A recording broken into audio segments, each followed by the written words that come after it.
यसलाई विधिवत रूपमा सुरु गर्नको लागि म सीए शङ्कर थापालाई NAS फर NPA को बारेमा चाहिँ प्रेजेन्टेसन गर्दिन हार्दिक अनुरोध गर्दछु। शङ्करजी। धन्यवाद सुनिल सर। म थोरै प्रेजेन्टेसन सेयर गरिहालौँ। यस वेबिनारमा जोडिनु भएका सम्पूर्ण विशिष्ट अतिथि महानुभावहरू तथा सहभागी साथीहरू, सर्वप्रथम त म ACAN र ACAN को माइन्ड बिल्डर्स क्लबलाई धन्यवाद दिन चाहन्छु। यो निकै नै समय सान्दर्भिक टपिकमा आज वेबिनार हुन गइरहेको छ। मेरो आज प्रेजेन्टेसन रहेको छ यो NAS फर NPOs को टेक्निकल पाटोमा, र जति टाइम मलाई एलोकेट भएको छ त्यसलाई हेर्ने हो भने चाहिँ अहिले तपाईँहरूको स्क्रिनमा देखिरहेको यो तस्बिर जस्तै एकदम हाई स्पिड हुनेछ। सो मेरो अनुरोध छ कि मसितै रहनु होला र बिचमा कतै नछुट्नु होला। आजको ओभरअल प्रेजेन्टेसनलाई 4 सेक्सनमा डिभाइड गरिएको छ। पहिलो 2 वटा म त्यसमा टेक्निकल कुराहरू गर्नेछु भने पछिल्लो 2 वटामा चाहिँ के कस्तो पोजिटिभ नेगेटिभ पार्टहरू छ र इम्प्रुभमेन्टहरू के गर्नुपर्ने देखिन्छ त्यो कुराहरूलाई म थोरै छलफल गर्नेछु। इन्ट्रोडक्सनको पाटोमा NAS for NPOs accounting standard बोर्डले बनाएको हो र यसलाई ICAN को 236 काउन्सिल मिटिङले चाहिँ इन्डोर्स गरेको थियो।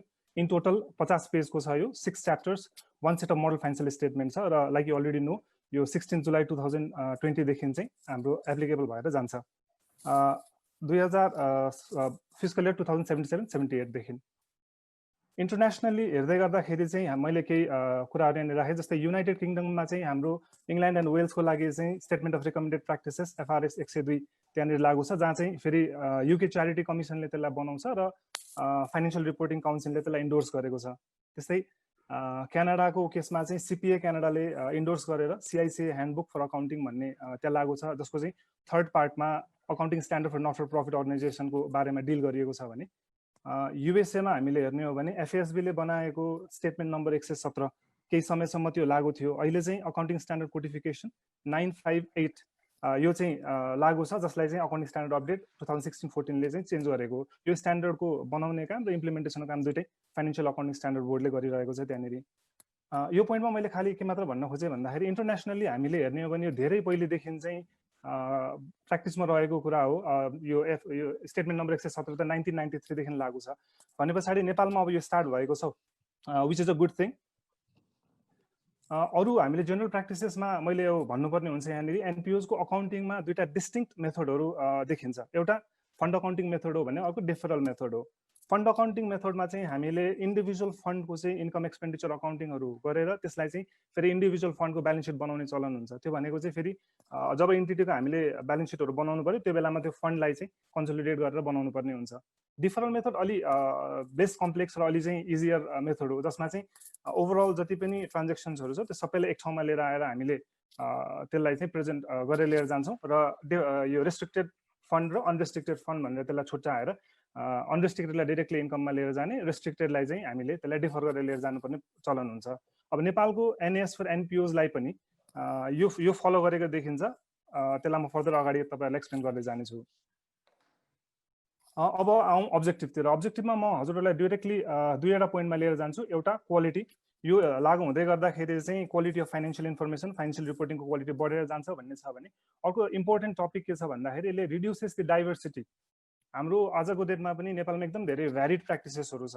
कसैले cash basis of accounting use गरेर चाहिँ रिसिप्ट पेमेन्ट बनाउनुहुन्छ, कसैले FS बनाउनुहुन्छ, कसैले फुल सेट अफ फाइनेन्सियल स्टेटमेन्टहरू बनाउनुहुन्छ। यो डाइभर्सिटीलाई चाहिँ यो NAS ले अब चेन्ज गरेर लिएर जान्छ भन्ने अब्जेक्टिभ चाहिँ यो NAS फर NPOs ले लिएको छ। त्यस्तै अब एप्लिकेबिलिटीमा थोरै आउँदाखेरि चाहिँ एप्लिकेबिलिटी हाम्रो NAS फर NPOs को प्रिफेसलाई चाहिँ मैले NAS फर NPOs को थोरै NAS फर NPOs को प्रिफेसलाई हामीले मान्ने हो भने चाहिँ यसले irrespective of legal status charitable अर्गनाइजेसनहरू, फिलान्थ्रोपिक अर्गनाइजेसनहरूलाई यो लागू हुन्छ भनेर भनेको देखिन्छ। अब फर्दर यसको विषयमा एउटा एडिसनल क्ल्यारिफिकेसन ASB ले निकालेको छ, जसमा यसलाई अझै क्लियर गर्न खोजिएको छ। जस्तै एसोसिएसन रेजिस्ट्रेसन एक्ट वा अदर एप्रोप्रिएट एक्टमा रेजिस्टर भएको भन्छ भने चाहिँ जुनसुकै तरिकाले त्यो एक्जिस्टेन्समा आएको भए पनि यसलाई यो लागू हुन्छ भन्ने कुरा भयो। त्यस्तै जेनरली एफिलिएटेड विथ SWC भनेर भन्छ। त्यो भन्दै गर्दाखेरि SWC सँग एफिलिएटेड छ भने पनि छैन भने पनि यो लागू हुन्छ भन्नेको भनेपछि विदिन नेपाल रेजिस्टर्ड भएको सबै च्यारिटेबल र फिलान्थ्रोपिक अर्गनाइजेसनहरूलाई यो लाग्छ। इन्टरनेसनल नन गभर्मेन्ट अर्गनाइजेसनहरूलाई हेर्ने हो भने फेरि जेनरल एग्रिमेन्ट गरेर नेपालमा अपरेट गरिरहेको या अरू कुनै पर्मिट लिएर अपरेट गरिरहेको भनेर भन्छ। भनिसके पछाडि जस्तोसुकै इन्टरनेसनल अर्गनाइजेसन भए पनि नेपालमा फेरि त्यसलाई लाग्ने भयो। बाइलेटरल एजेन्सीजको केसमा यसले फेरि स्पेसिफिकली नै भनेको छ कि यो लाग्छ भनेर भनेपछि सिम्पली हामीले कसरी बुझ्न सकिन्छ भने लिगल स्टेटसलाई टेस्ट नगरिकन उसको पर्पसलाई टेस्ट गर्नु पर्यो र नेपालमा यदि ऊ फिलान्थ्रोपिक पर्पस र च्यारिटेबल पर्पसलाई काम गरिरहेको छ भने त्यसलाई NAS फर NPO चाहिँ एप्लिकेबल हुन्छ भन्ने कुरा यसले गरेको छ। अब थोरै फन्डामेन्टल प्रिन्सिपलमा अलिकति जाउँ। यसमा म क्वालिटेटिभ क्यारेक्टरिस्टिक्समा धेरै कुरा गर्दिनँ। यसमा फन्डामेन्टल्ली त्यो हुनको लागि चाहिँ रेलेभेन्स हुनुपर्छ, मेट्रिलिटी हुनुपर्छ, फेथफुल्ली रिप्रेजेन्ट गरेको हुनुपर्छ भन्ने भयो भने त्यसलाई फर्दर इन्हान्स गर्न त्यो क्वालिटेटिभ क्यारेक्टरिस्टिक्सलाई चाहिँ कम्पेरेबिलिटी, भेरिफाएबिलिटी, टाइमलिनेस र यो अन्डरस्ट्यान्डेबिलिटीले गर्छ। अब हाम्रो लागि आजको एकदम धेरै इम्पोर्टेन्ट कन्सेप्ट भनेको चाहिँ गोइङ कन्सर्न छ। गोइङ कन्सर्न अर्थात् कुनै पनि अर्गनाइजेसन चाहिँ फोर्सेबल फ्युचरसम्म चल्छ अनि त्यसको कुनै पनि म्यानेजमेन्टको इन्टेन्सन पनि छैन र कुनै कन्डिसन पनि छैन कि त्यो बन्द होस् भन्ने। यो एजम्सनमा हामीले फाइनेन्सियल स्टेटमेन्ट बनाउँछौँ र त्यसमै हाम्रो NAS फर NPOs पनि बन्छ। तर यदि त्यो सिचुएसन छैन भने चाहिँ फेरि हामीले अलि डिफ्रेन्ट मेथडबाट बनाउनुपर्छ जसलाई चाहिँ हामीले नोट्समा डिस्क्लोज गरेर लिएर जान्छौँ।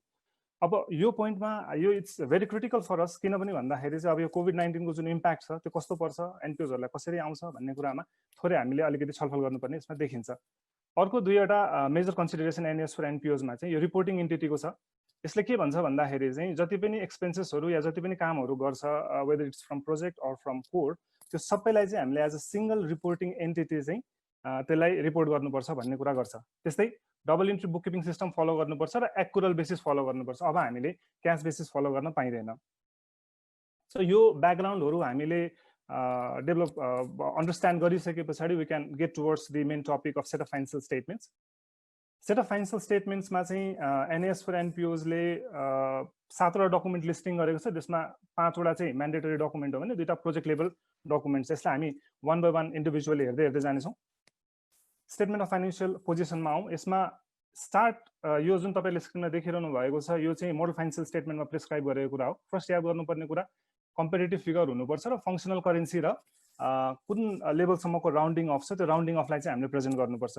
यसलाई मैले फर्दर सिम्प्लिफाई गरेँ भने सिम्पली के बुझ्दाखेरि हुन्छ भने total asset is equal to total accumulated reserve plus total liabilities भन्ने ओभरअल अकाउन्टिङ इक्वेसनमा चाहिँ यो फाइनेन्सियल पोजिसन बेस्ड छ। यसको कम्पोनेन्ट वाइज म मेजर कुराहरू फेरि भन्दै जान्छु। नेक्स्ट हामीले याद गर्नुपर्ने करेन्ट नन करेन्टको डिस्टिङसन हुनुपर्छ। त्यो भनेको कस्तो भयो भन्दाखेरि NASले चाहिँ हाम्रो लिक्विडेसन बेसिसलाई पनि अलाउ गरेको छ, तर मोडलले चाहिँ फेरि यो नन करेन्ट युज गरेको भएको कारणले पोसिबली त्यो गर्दाखेरि बेटर हुन्छ भन्ने चाहिँ देखिन्छ। अब NAS फर NPOsले यो च्याप्टर 2 मा चाहिँ मेन की आइटम्सहरूलाई थोरै एक्सप्लेन गरेको छ, जसमा property plant and equipment is one of the major. Property plant and equipment भन्ने बित्तिकै ल्यान्ड पनि हाम्रो हुनसक्छ अर फिजिकल अरू एसेटहरू हुन सक्यो। यदि ल्यान्ड आफैले पर्चेस गरेको छ भने यसलाई हामीले पर्चेस प्राइसमा हाम्रो प्रोपर्टी प्लान्ट एन्ड इक्विपमेन्टमा लेख्न पाउँछौँ। त्यस्तै land acquired free of cost भयो भने चाहिँ फेरि यसलाई नन मोनिटरी ग्रान्ट मानेर फेयर भ्यालुमा हामीले त्यसलाई मेजर गरेर हाम्रो बुक्समा लिएर जानुपर्ने हुन्छ। ग्रान्ट पनि रिकगनाइज गर्नु पर्यो, उतापट्टि फिक्स्ड एसेट पनि हामीले रिकगनाइज गर्नु पर्यो। वेस्टेड गभर्मेन्ट ल्यान्डलाई हामीले हाम्रो एसेट मान्न मिल्दैन भन्ने कुरो त्यहाँ स्पष्ट रूपमा लेखिएको छ। त्यस्तै अरू फिजिकल एसेटको केसमा यदि त्यो डोनेसनमा आएको छ भने इन्कम र यतापट्टि ग्रान्ट इन्कम र हाम्रो चाहिँ एसेट दुइटै हामीले बुकिङ गर्न पाउँछौँ र त्यसलाई फेरि पनि हामीले फेयर भ्यालुमै रिकगनाइज गरेर लिएर जानुपर्ने हुन्छ।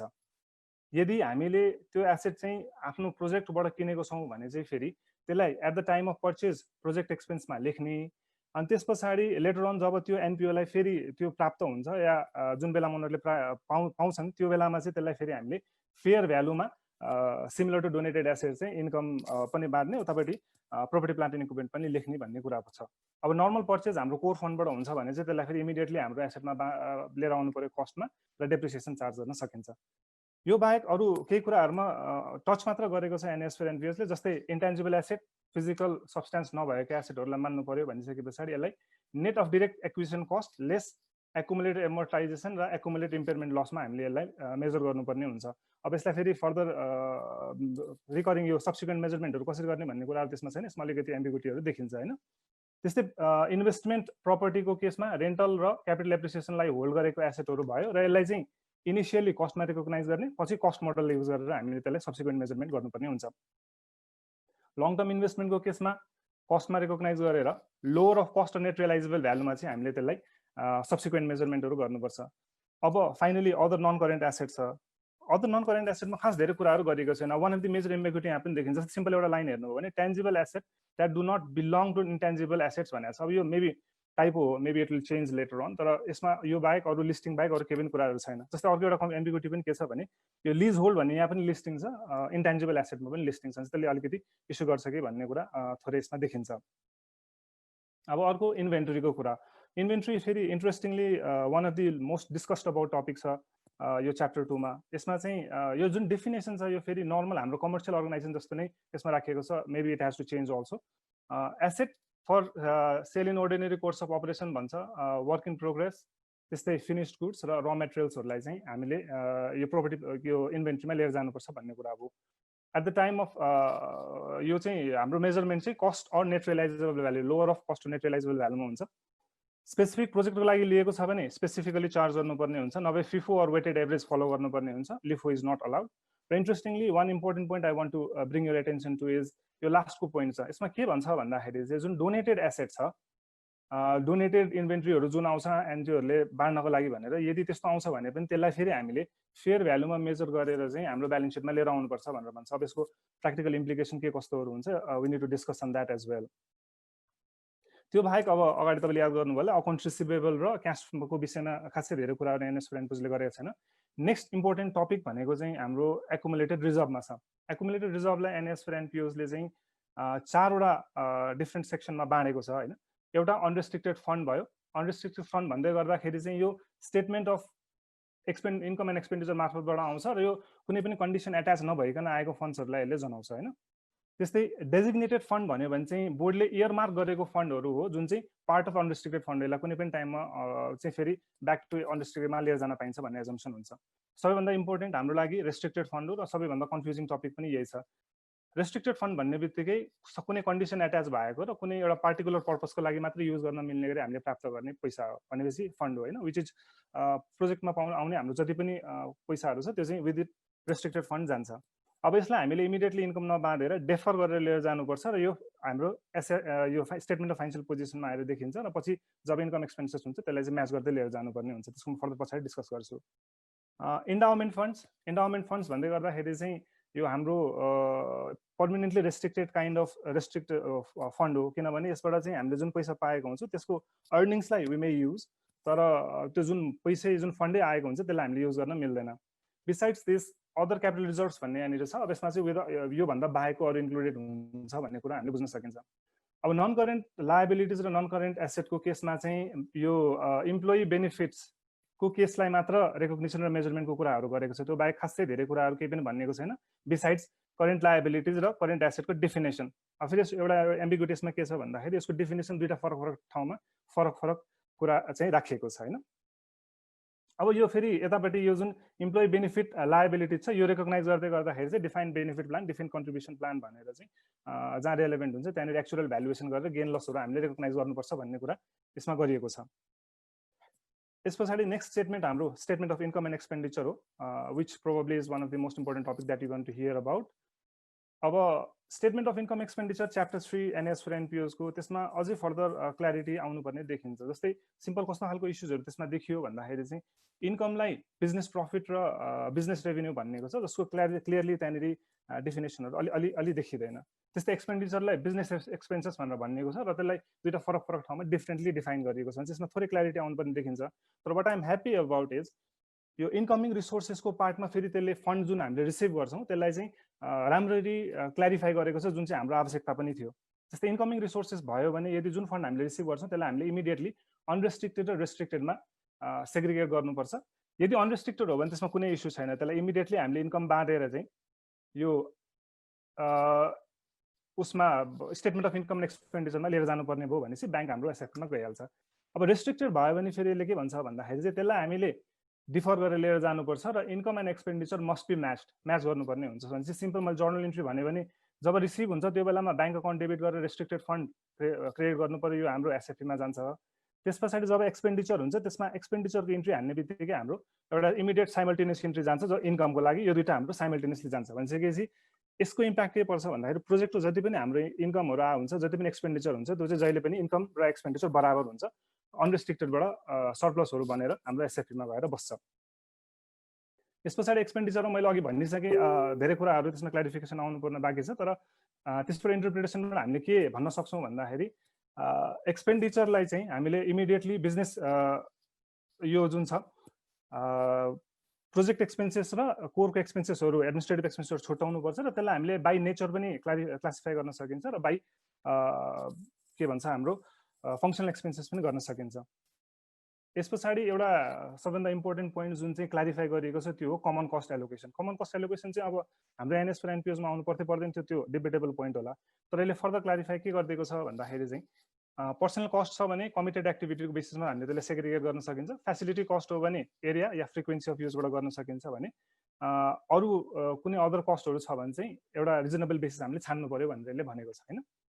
त्यस पछाडि हाम्रो नेक्स्ट पोइन्ट भनेको इन्कम माइनस एक्सपेन्डिचर गरिसकेपछि हाम्रो बिफोर ट्याक्सेसनको कुरा आउँछ। इन्कम ट्याक्स एक्सपेन्सेस मैले थोरै भन्नुपर्ने हुन्छ। यदि संस्था चाहिँ ट्याक्स एक्जिम छ भने त्यसमा हाम्रो इस्युजहरू भएन, त्यसलाई हामीले इमिडिएटली कुनै पनि ट्याक्सको इम्प्लिकेसनहरू आउँदैन। यदि त्यो ट्याक्स एक्जिम छैन भने चाहिँ फेरि डेफर ट्याक्स पनि हाम्रो बुक गर्नुपर्छ र तल करेन्ट ट्याक्सेसन पनि हामीले देखाउनुपर्छ। यो सबै हाम्रो इम्प्लिकेसन आइसके पछाडि यसलाई हामीले यहाँनिर सेग्रिगेट गरेर transfer to financial statement of financial पोजिसनमा यो हामीले ट्रान्सफर गरेर लिएर जानुपर्ने हुन्छ। सो इन्कम एक्सपेन्डिचरमा यति मात्र कुराहरू हाम्रो छ। स्टेटमेन्ट अफ क्यास फ्लोज हाम्रो जेनरल फर्मेट हो। यो प्रेसक्राइब गरेको फर्मेट पनि जेनरली छ। Operating activities, investing activities, financing एक्टिभिटीमा लिएर जान सकिन्छ र यो डिरेक्ट र इन्डिरेक्ट दुईटै मेथडबाट बनाउन सकिन्छ भन्ने कुरा छ। यो अहिले जुन यो यहाँनिर प्रेजेन्ट गरिराखेको छ यो चाहिँ इन्डिरेक्ट मेथड चाहिँ मोडलले फलो गरेको छ। यस पछाडि statement of changes in reserve. अब interestingly statement of changes in reserve, fund accountability statement र स्टेटमेन्ट अफ यो जुन बजेट भेरिएन्स छ यसको दुई ठाउँमा मात्रै एनएसमा लेखिएको छ। एउटा प्याराग्राफ 6 मा जहाँ चाहिँ यो बनाउनुपर्छ भन्ने कुरा छ, त्यसपछि एकचोटि मोडलमा भनेपछि के कस्तो गरी बनाउनुपर्छ, के हुन्छ भन्ने कुराहरू चाहिँ यसमा धेरै कुराहरू लेखिएको छैन। तर what we can interpret from our general usage is changes in रिजर्भमा चाहिँ हामीले जे जति करेन्ट इयरमा भएको चेन्जेसहरू छ त्यसलाई चाहिँ यसमा प्रेजेन्ट गर्नु पर्यो। त्यस्तै अर्को फाइनल म्यान्डेटरी स्टेटमेन्ट भनेको चाहिँ statement of accounting policies and notes to financial statement भयो। यसमा तपाईँले एक्सट्रिम लेफ्टमा यो देख्न सक्नुहुन्छ। मैले टाइटलहरू मात्र राखेको छु मोडल फाइनेन्सियल स्टेटमेन्टको। त्यसमा जेनरली 4 सेक्सनमा डिभाइड गरिएको छ। जनरल इन्फर्मेसन भयो, बेसिक प्रिपेरेसन भयो, त्यस पछाडि summary of significant accounting policies र notes to the financial statement. अब यसमा याद गर्नुपर्ने कुरा चाहिँ फेरि के छ भन्दाखेरि यो जहिले पनि क्रस रिफरेन्स हुनुपर्छ हाम्रो फेससँग, फेस सिटहरू जुन छ त्योसँग। र यदि दुईटा कमेन्टहरू रिलेटेड छ भने त्यो एकै ठाउँमा हामीले प्रेजेन्ट गर्नु पर्यो। यो बाहेक एसेन्सियल रिक्वायरमेन्ट्सहरू के प्रेस्क्राइब गरेको छ एनएस र एनपिओसले, जस्तै अब्जेक्टिभहरू के हो, त्यस पछाडि अकाउन्टिङ पोलिसिजहरू के हुनुपर्छ, तिनीहरू म्यान्डेटरली हुनुपर्छ, जुन चाहिँ तपाईँहरूले आफ्नो स्क्रिनमा देख्न सक्नुहुन्छ। Fund accountability statement. अब यसमा हाम्रो जुन फर्मेट त्यहाँनिर प्रेस्क्राइब छ तपाईँले त्यसलाई क्लियरली बुझ्न सक्नुहुन्छ। यो डोनरहरूलाई बढी रेलेभेन्ट हुन्छ। सो सोर्सेस के हो, हाम्रो कहाँबाट पैसा आइरहेको छ, त्यसलाई एक्सपेन्डिचर कहाँ गइरहेको छ, एप्लिकेसन कहाँ छ, त्यसको फन्ड ब्यालेन्स हामीले निकाल्छौँ र यो फन्ड ब्यालेन्स चाहिँ it will be represented by केबाट रिप्रेजेन्टेसन हुन्छ भन्ने कुरा हामीले यहाँनिर राखेको हुन्छ। त्यस्तै स्टेटमेन्ट अफ बजेट भेरिएन्स। अब यो is it part of main financial statement भन्ने कुरामा पनि केही कन्फ्युजनहरू छ। एफएसको पनि त्यो इस्युजहरू त्यहाँनिर देखिन्छ होइन। सिम्पली बुझ्दाखेरि चाहिँ बजेटेड एक्सपेन्डिचर जे छ त्यो इयरको त्यसलाई ल हाम्रो एक्चुअललाई कम्पेयर गरेर यदि त्यो अन्डर स्पेन्ड हुन्छ, एक्चुअली स्पेन्ड हुन्छ, कति स्पेन्ड भइरहेछ र त्यसको एक्सप्लेनेसन किन भेरिएन्स भइरहेछ भन्ने राखेर यो कम्प्रिहेन्सिभ स्टेटमेन्ट बनाउनुपर्छ भनेर एनएस फर एनपिओसले हामीलाई प्रेस्क्राइब गरेको देखिन्छ। अब सबैभन्दा इम्पोर्टेन्ट टपिक यसमा हामीहरूले यो सबै।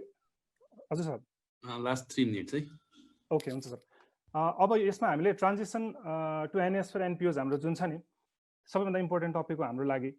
रेट्रोस्पेक्टिभली जानुपर्छ भन्ने कुरा गरेको छ, unless इम्प्र्याक्टिकेबल।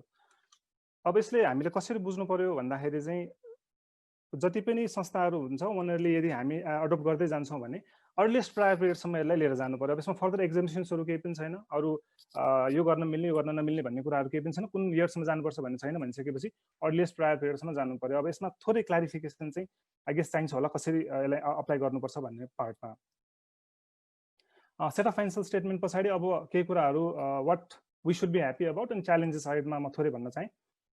First, I am very happy about यो डिपार्चर फ्रम स्ट्याटस को भएको छ।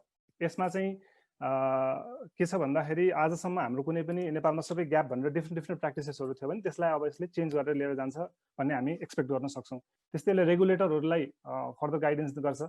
हाम्रो फाइनेन्सियल स्टेटमेन्टहरूलाई इन्टरनेसनली यसलाई अलिक क्रेडिबल बनाउँछ, किनभने हामीसँग सेट अफ स्ट्यान्डर्डहरू छ सबैले फलो गर्ने। त्यस्तै प्र्याक्टिसनर र एनपिओजहरूको लागि चाहिँ यसले के सहयोग गर्दा भन्दाखेरि चाहिँ यसले हामीलाई गाइड गर्छ कसरी हामीले यसलाई बनाउन सकिन्छ, कसरी लिएर जानुपर्छ, कुन इस्युजहरूलाई कसरी डिल गर्ने भन्ने पार्टहरूमा भयो। तर फेरि इस्युज एकदम धेरै कहाँनिर पनि छ। अब हाम्रो भन्दाखेरि चाहिँ एउटा च्यालेन्जेस हाम्रो लागि भन्नु पर्यो अवेरनेसको पाटोमा रेगुलेटर ट्याक्स अथोरिटिजहरू एनपिओजहरू कतिको प्रिपेयर्ड हुनुहुन्छ, हामी प्र्याक्टिसनर कतिको प्रिपेयर्ड छौँ भन्ने कुराहरूमा अलि धेरै यसमा इस्युजहरू छ। त्यस्तै इनएडिक्वेसी र यो क्ल्यारिटी अफ इन्टरप्रिटेसन, यसलाई म यहाँ सँगसँगै जोडेर भन्छु। अब जति अहिले एनएस फर एनपिओस बनेको छ त्यसमा हामीले थप चेन्जेसहरू गरेर एमेन्डमेन्ट लिएर आएनौँ भने त्यसलाई फुल्ली इम्प्लिमेन्टेबल नहुन सक्छ भनेपछि त्यो अलिकति अपुग जस्तो छ होइन। क्ल्यारिटी ल्याङ्ग्वेजेसहरूको इस्युजहरू एकदम धेरै छ। म यो दुईवटा कुरालाई नेक्स्ट हाम्रो स्लाइडमा पनि म थोरै गर्नेछु। त्यस्तै फाइनल कुरो भनेको चाहिँ टाइम अफ अडप्सन। अहिले जुन हामी कोभिड-19को मिड अफ कोभिड-19 छौँ, अझै केही समय जान्छ होला। अब इम्प्लिमेन्टेसन डेट आइसक्यो। अब यसले कस्तो इम्प्याक्ट गर्छ इम्प्लिमेन्टेसनमै, साथसाथै एनपिओजहरूलाई पनि कस्तो गोइङ कन्सर्नहरूमा इस्युजहरू कस्तो कस्तो पर्छ भनेर चाहिँ हामीले थोरै यसमा डिस्कसनहरू गर्नुपर्ने देखिन्छ, जुन चाहिँ हाम्रो लागि बहुत धेरै च्यालेन्ज हुनेवाला छ। फाइनली पोसिबल इम्प्रुभमेन्टको मार्जिन एनएस र एनपिओसमा एकदमै धेरै छ। कसैले अब यो विदाउट प्रिन्टिङ आएको भए मे हेभ थट कि यो फर्स्ट ड्राफ्ट हो भन्ने, किनभने जस्तै मैले हाम्रो जति पोइन्टहरू यहाँनिर देखेको छु त्यसलाई 3वटा मेजर क्याटेगोरीमा यसमा क्याटेगोराइज गर्न खोजेको छु। जस्तै एउटा क्ल्यारिफिकेसन अफ प्रिन्सिपल र फोकस। अब यो रुल बेस्ड हो कि प्रिन्सिपल बेस्ड हो? अब कतिपय ठाउँमा रुलले प्रेस्क्राइब गरेको छ, कतिपय ठाउँमा प्रिन्सिपलको मात्र कुरा भएको छ। अब नेक्स्ट पोइन्ट भनेको confused with concepts. Deferral basis use गरेको देखिन्छ, तर बिचबिचमा फेरि फन्ड अकाउन्टिङसँग रिलेटेड हुने खालको पोइन्ट्सहरू आइरहेछ। स्टार्टिङमा रेकग्निसन एन्ड मेजरमेन्टको कुरा हामी गर्दैनौँ यो एनएसमा भनेको छ, तर मल्टिपल ठाउँमा फेरि एनएसको त्यो रेकग्निसन एन्ड मेजरमेन्टको मात्रै कुरा गरेको देखिन्छ होइन। त्यस्तै कतिपय ठाउँमा चाहिँ दुई ठाउँमा भएको डेफिनेसनै फरक परेको छ एलिमेन्ट्सहरूको, भने चाहिँ त्यसले गर्दा अझै कन्फ्युजन फर्दर क्रिएट गर्छ। त्यस्तै अर्को गर्नुपर्ने कोहेरेन्स र क्ल्यारिटी चाहिँ अलि मेन्टेन गर्नुपर्ने देखिन्छ। जस्तै स्ट्रक्चरको कुरा गरौँ, अब यो प्रपर अकाउन्टिङ जस्तो स्ट्रक्चरमा छैन, एकदम इम्ब्यालेन्स छ। कुनै टपिकमा एकदम धेरै डिस्कसन छ भने कुनै टपिकमा छँदै छैन होइन। त्यो स्ट्रक्चरमा अलिकति रिस्ट्रक्चरिङ गर्नुपर्ने देखिन्छ। त्यस्तै टेक्स्ट एकदम धेरै कन्फ्युजिङ, कतिपय एररनेस सेन्टेन्सेसहरू छ र ग्रामेटिकल एरर्सहरू पनि त्यहाँ कतिपय देखिन्छ, त्यसले गर्दा अझै कन्फ्युजिङ भएको छ त्यो पढ्नको लागि होइन। त्यस्तै युसेज अफ टर्म्स, दुईवटा ठाउँमा फरक फरक टर्म राखेको छ। जस्तै सिम्पल मैले भने कहीँ रिजर्भ भन्नेको छ, कहीँ फन्ड भन्नेको छ, कहीँ नेट एसेट भन्नेको छ होइन। भनेपछि डिफ्रेन्ट टर्म्सहरूले राखेको छ नि, त्यो युनिफर्मिटी लिएर आउनुपर्ने जरुरत छ। त्यस्तै यसलाई अब हामीले फर्दर थोरै रिफाइन गर्नुपर्ने कहाँ देखिन्छ भन्दाखेरि चाहिँ कतिपय रिलेभेन्टै नभएको टपिकहरू आएको छ एनएस फर एनपिओ। जस्तै एक ठाउँमा चाहिँ इस्यु अफ डिभेन्चरको कुरा गरिएको छ होइन, अब त्यो इरेलेभेन्ट छ। अर्को जस्तै यो कमन कस्ट जुन एलोकेसनको कुरा छ, यो चाहिँ अब यो गाइडेन्समा आउनु पर्थ्यो कि एनएसमै आउनु पर्थ्यो, यस्तो खालको कतिपय रिलेटेड टपिकहरू पनि त्यहाँ आएर जोडिएको छ होइन। त्यस्तै फाइनल एउटा कुरा चाहिँ रिलेभेन्ट कुराहरू धेरै थप्नुपर्ने देखिन्छ। अब सिम्पल एक्जाम्पल मैले भने पनि इन्टेन्जिबल एसेटमा चाहिँ डेभलपमेन्ट कस्ट आउने भनेको छ, तर कुन पोइन्टलाई डेभलपमेन्ट मान्ने, कुनलाई रिसर्च मान्ने, अब यो खालको एक्सप्लेनेसनहरू चाहिँ यसमा छैन। अब यदि त्यसबाट नभएर अरू कहीँबाट इन्टरप्रेट गर्नुपर्ने, त्यो कुरालाई पनि यसले क्लारिफाई गर्नुपर्ने देखिन्छ होइन। द्याट बिङ सेड, म अब हाम्रो आजको थिम वे फरवर्डमा मैले यसलाई थोरै कन्क्लुड गर्न चाहेँ। Simple, was it required? It was absolutely necessary. हामी सबैलाई यो चाहिएको कुरा थियो, इन्टरनेसनली पनि भइरहेको कुरा हामीले एडप्ट गरेको छौँ, which is a good thing. Is it implementable? I would say partly, किनभने यो जति यसमा भएको कुराहरू छ त्यसलाई हामीले एक्जिस्टिङ ग्याप हाम्रो एक्सपिरियन्सबाट डिराइभ गरेर एनएस फर एनपिओसलाई इम्प्लिमेन्ट गऱ्यौँ भने इम्प्लिमेन्टेबल छ, तर त्यसमा एकदम धेरै चेन्जेसहरू र जजमेन्ट्सहरूको खाँचो छ है। एनएस फर एनपिओ जुन डकुमेन्ट आयो, was it the perfect document? अब यसमा we can debate on, we have to further improve it. र मलाई एकदम धेरै आशा के छ भन्दाखेरि आजको एकदम डिस्टिङ्ग्विस्ड प्यानल छ हाम्रो आजको यो छलफलमा।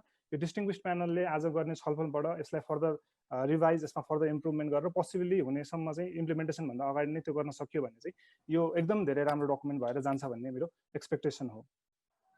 So that is it for my presentation. Thank you very much.